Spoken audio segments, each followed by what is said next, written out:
And Queensland has recorded its highest crime rate in more than 2 decades, sparking renewed calls to fix the crime crisis. It comes as Premier Stephen Miles meets victims of youth crime to discuss what solutions they would like to see implemented. Joining me live now is Bond University Associate Professor Dr Terry Goldsworthy.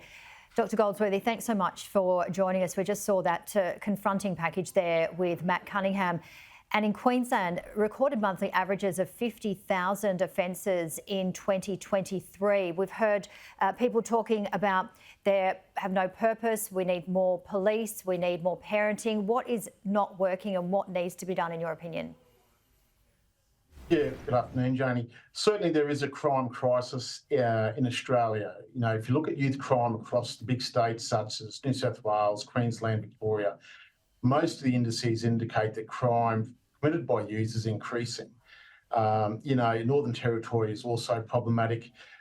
In Queensland, we've had an 8% increase in crime overall, 13% for personal crime and 11% for property crime. You know, robberies went up 16% in Queensland.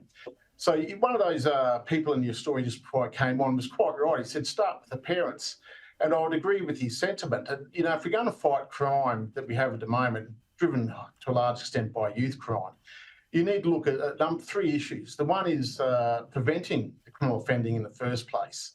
The second is keeping the community safe when a person is offending. And then the third issue is how to rehabilitate that person so they don't continue to offend when they're released from custody, etc. You know, if you look at parenting, most of the youth offenders come from homes where there's DV, there's drug use. The youth offenders are engaged in drug use themselves. They're disengaged from education. They have no skills to get employment. So we basically see a breakdown of social structures that would assist and prevent that young person from going into a offending cycle where they've got no supports to avoid doing that. If we could fix that, we would probably stop a lot of the youth offending that we're seeing. But that takes a lot of money, it takes a lot of resources. We don't train people on how to be good parents. We just expect they will be. Unfortunately, many people fail. Do you think there needs to be more accountability for offenders? Yeah, look, certainly young people, by and large, I think, are aware of what they're doing is wrong. I mean, we have a system where we need to show for children under the age of 13, that they knew what they were doing is wrong. And that system works very well. We're seeing a very concerted and slick push to raise that age of responsibility for criminal acts to 14. We've seen Northern Territory raise it to 12 and they'll raise it to 14 very shortly. I think that's problematic because the offending's not going to stop. You're still going to have the offending happening. What you're going to see is there's going to be no accountability for that offending. You can leave the criminal justice system as it is. It operates fine, but you can fix up what is causing the offending. And that's what we're missing here. We're seeing pushes to change the criminal justice system to hide offending in reality, when we should be looking to address the root causes of the offending and not touch the criminal justice system, which is just fine. Thank you very much. Crime is one of two central issues in the upcoming election, along with cost of living. So what is the current government doing, in your opinion, and what needs to be done from what you've just said again, and in terms of more that needs to be done with the current Premier? Yeah, look, we've seen, as I said, large increases in crime across the board in Queensland. Youth offending is still very problematic. We saw a 16% increase in the number of charges finalised against youth offenders last year from the Children's Court. We know that our serious repeat offenders have increased to 20% of all youth offenders, and they commit about 54% of our youth crime. Serious repeat offending is increasing. We've got about 460 of them. We can't put these youth offenders anywhere. Our justice system has nowhere to put them in terms of youth detention because those places are full. We have children from 16, 10 years old being kept. I think one youth was kept for 38 days in the police watch house because we now use our watch houses as youth detention centres. So there's a real mess here. The government has failed to plan at a strategic level in terms of we're going to keep more kids in on bail. We're going to stop them getting easy bail and going out and offending on bail. We're going to perhaps introduce harsher sentences. But it didn't have the other part of the equation, which is where we're going to put these children. There's nowhere for them to go. And now they're being shoved into police watch houses, which creates problems for the police, etc.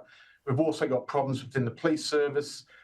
29% of the police are actually supportive of the executive, so most of them have no faith in their executive leadership. And 50% of police indicated in a recent survey that within the next 2 years, they hope to leave their position. And we're down. We've got less police on the beat this year, or 2023, we had less police on the beat than we did in 2022. So you talk about the police and how they're dealing with it. We're talking about parents and they need to step up. What about education in schools? Do we need to educate our children more in the classroom? Well, I think it is important we teach young people about accountability and responsibility. I mean, generally, good parenting will do that. You know, you teach your child the difference between right and wrong, appropriate behaviour, inappropriate behaviour. It would not be remiss to have the education system pick up some of that slack, I guess, where parents aren't perhaps succeeding there, to instil in kids that, you know, you need to do the right thing when you go to school. I mean, but for instance, you know, there's data come out this week that tells us that there were 600 incidents involving weapons in Queensland schools last year. 600 involving weapons. Now, you'd have to ask the question, why does a child feel the need to take a weapon to school? What kind of home environment have they got? And why do they think that's appropriate? So I think there's a role for the education department, but again, it's not the role of the education department to be your parent. It's there to assist parents in reality. Do you think online issues are a factor in this? Look, certainly the up-and-coming generation is influenced by social media. They engage in risky activities to highlight their fame on social media to get views, etc. I mean, I've got an 18-year-old daughter who wants to be a vlogger and is on TikTok, and each day gives me an update on her views. So it's obviously important to these young people, social media and their exposure and how popular they are. Unfortunately, a number of young people are using social media to hide exploits that are unlawful and extremely risky in terms for them and also the victims of their crime. And that's problematic. So we have seen some steps up here in Queensland where if you stream your offence or anything to do with the offence, then that's a circumstance of aggravation and exposes you to potentially harsher sentencing. So I guess that's one deterrence. But, you know, the social media companies need to probably be more alert to these kind of things, and any inappropriate behaviour or criminal behaviour that appears on their systems should be immediately removed and that user prevented from accessing the platform. Dr. Terry Goldsworthy, always great to get your input and expertise, and thank you so much for joining us on Sky News this afternoon.